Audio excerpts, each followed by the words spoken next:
The subject of this lecture is colonialism and how it's still alive today, and the rising economic and social conditions of the world.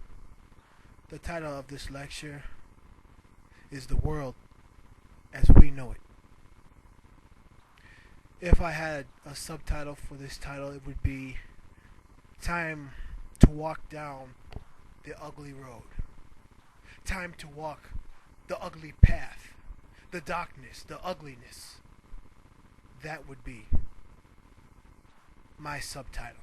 Time to walk down the ugly road.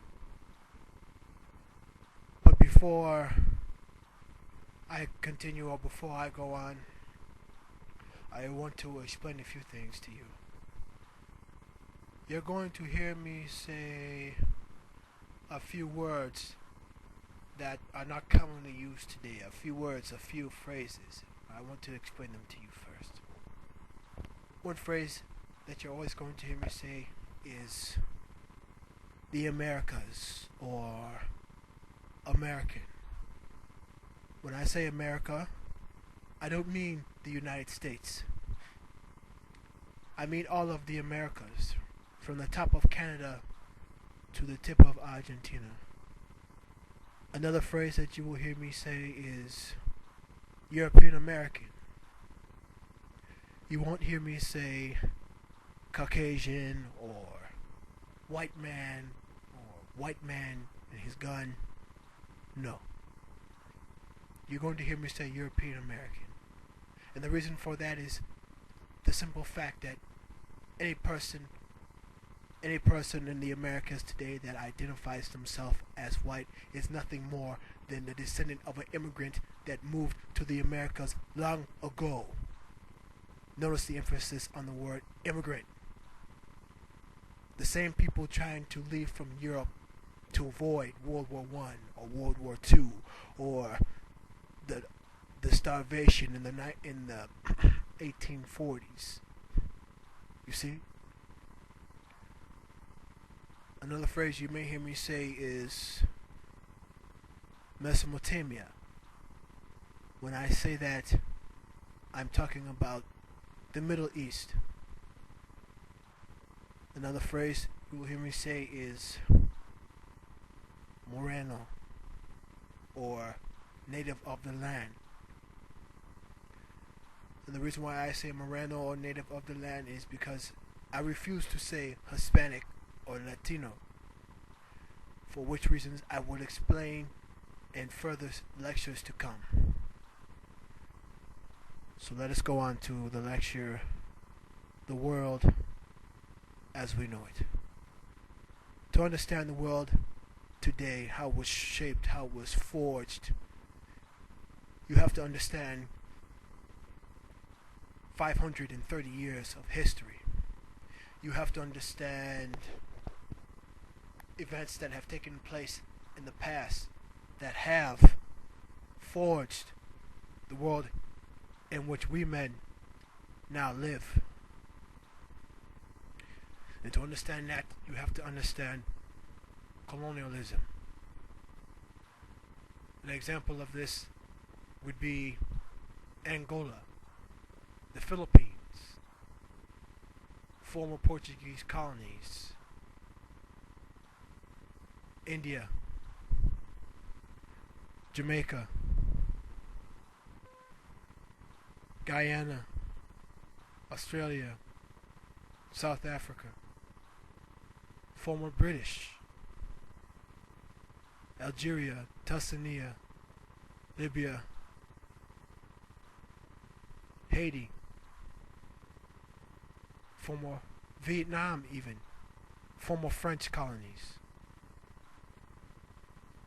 The list goes on and on.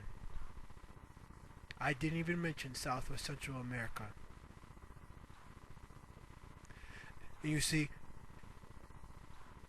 the end result was a world explored and then conquered and then forged by one group of people and created by one group of people for one group of people. That is the 530 years of history in which we now live in today. You see, because as we go from 2008 into 2009, and all these talks of a global recession and global depression come up, talks of suffering and pain come up, I would say this, that everything today in life itself is a mental status. It's a mental ideal. And for the past 530 years, the world has been living by one mental ideal, that of the European and the European American ideals. The world has been looking in one direction. So if someone was to come to me and say to me, things are bad now and things are going down, the question I have is, things are bad for who? Things are bad for which group of people? You see? Mental status, mental ideals. It's like when, the example I'll give is this.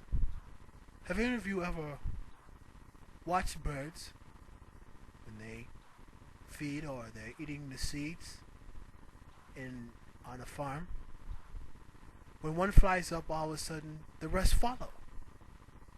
And then they fly up in a pattern and fly away. That is what's been happening.